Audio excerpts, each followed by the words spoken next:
की बड़ी खबर आ रही है पाकिस्तान से। ये बड़ी खबर आ रही है, फायरिंग में 7 टीचरों की मौत हुई है। एक स्कूल में ये फायरिंग की घटना को अंजाम यहां पर दिया गया है। कुछ हथियारबंद लोगों ने ये हमला किया है। बड़ी खबर इस वक्त हम आपको बता रहे हैं जिसमें 7 टीचरों की हत्या कर दी गई है।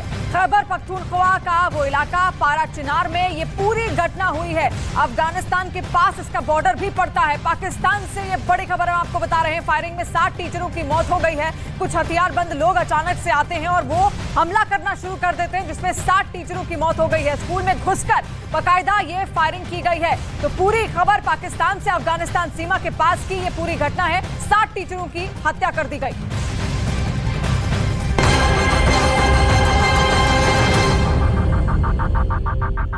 मारने के मकसद से यूक्रेन के ड्रोन रूस में दाखिल हो चुके हैं और यही रूस के गुस्से की सबसे बड़ी वजह भी है। खबर है कि अमेरिका को भी यूक्रेन के मंसूबों की खबर थी और अमेरिका जानता था कि यूक्रेन की तरफ से ऐसी कोई कोशिश की जा रही है। ऐसा दावा पश्चिमी मीडिया की तरफ से पिछले हफ्ते भी किया गया था। दावा यह कि बाइडेन बिल्कुल भी ये नहीं चाहते थे कि यूक्रेन की तरफ से ऐसा कोई हमला किया जाए।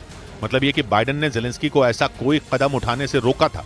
हालांकि इन खबरों का कोई साफ आधार पश्चिमी मीडिया की तरफ से भी नहीं दिया गया, लेकिन माना जा रहा है कि बाइडेन भी ये नहीं चाहते थे कि ज़ेलेंस्की किसी भी तरह से पुतिन को उकसाने वाला कोई कदम उठाएं, क्योंकि अगर पुतिन ने सबसे बड़ा दांव चल दिया तो दुनिया को विश्व युद्ध की तरफ बढ़ने में देर नहीं लगेगी, जिसका नतीजा सिर्फ और सिर्फ तबाही होगी। और अगर एक एटम बम रूस की तरफ से डाला गया तो सिर्फ यूक्रेन का अंत नहीं होगा, बल्कि नेटो और रूस की जंग छिड़ जाएगी। दुनिया की 2 महाशक्तियां एक दूसरे से टकराएंगी। एक ऐसी जंग छिड़ेगी जिसका कोई दायरा नहीं होगा। न ये जंग यूक्रेन में सिमटेगी और न ये जंग यूरोप में सिमटेगी।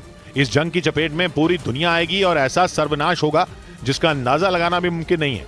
पुतिन तो पहले भी कह चुके हैं कि रूस की संप्रभुता की रक्षा के लिए वो कुछ भी करने को तैयार हैं, किसी भी हद तक जाने को तैयार हैं। और खबर तो यह है कि रूस महीनों से परमाणु जंग लड़ने की तैयारियों में लगा हुआ है। हालांकि इस हमले में ज़ेलेंस्की का हाथ होने के पीछे एक और बड़ी वजह मानी जा रही है। पता लगा कि जिस दिन रूस के राष्ट्रपति भवन पर ड्रोन पहुंचे उस दिन ज़ेलेंस्की यूक्रेन में मौजूद ही नहीं थे और वो रूस के पड़ोसी देश फिनलैंड में पहुंचे हुए थे।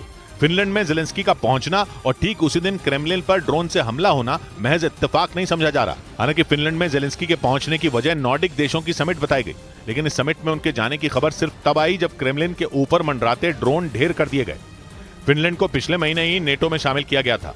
मतलब यह कि ज़ेलेंस्की इस वक्त नेटो के एक सदस्य देश में है। अगर फिनलैंड में ज़ेलेंस्की को निशाना बनाया गया तो रूस की लड़ाई यूक्रेन से नहीं बल्कि नेटो से होगी।